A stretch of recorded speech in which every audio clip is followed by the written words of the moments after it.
Robocon testining nollar 50 masalani C++ deyishamiz. Testga kodlash 2. Bu masalada n va m berilgan. Demak, n dan m ni keltirib chiqarish qonuniyatini aniqlashimiz kerak va ana bu yerda testlar soni beriladi. Masalan, 4 ta bo'lsa, 4 ta keyin son beriladi n va m. Demak, n dan m kelib chiqsa, o'sha qonuniyatga bo'ysunsa, yuqoridagi berilgan qonuniyatga 1 chiqarishimiz kerak, aks holda 0 chiqarishimiz kerak. Ya'ni 4 ta test uchun 4 ta 1 yoki 0 chiqarishimiz kerak. Demak, birinchisi bo'ysunar ekan qonuniyatga, ikkinchisi bo'ysunmas ekan. Xo'sh, bu qanaqa qonuniyat? Shu qonuniyatki, demak, buni o'zimiz o'ylab topishimiz kerak edi. Topdik. Demak, bu n gacha bo'lgan sonlar yig'indisi. Demak, 10 gacha bo'lgan sonlar yig'indisi 55, 20 gacha bo'lgan sonlar yig'indisi 210, 5 gacha bo'lgan sonlar yig'indisi 15.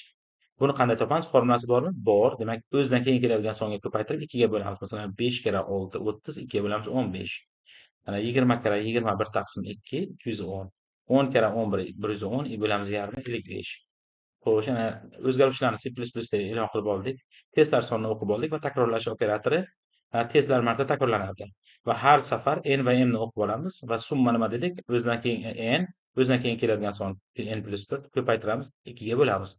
Agar summa m ga teng bo'lsa, e'tibor bering, ana bu yangicha usulda yozdik buni. If qilib o'tirmadik. Ikkalasi teng bo'lsa, demak rost bo'ladimi? Rost C++da 1 deb chiqariladi. Yolg'on bo'lsa-chi? Yolg'on bo'lsa 0 deb chiqariladi. Ana accepted bo'ldi. Bu degani to'g'ri degani. To'liq videoni ko'rishni havolaga bosamiz.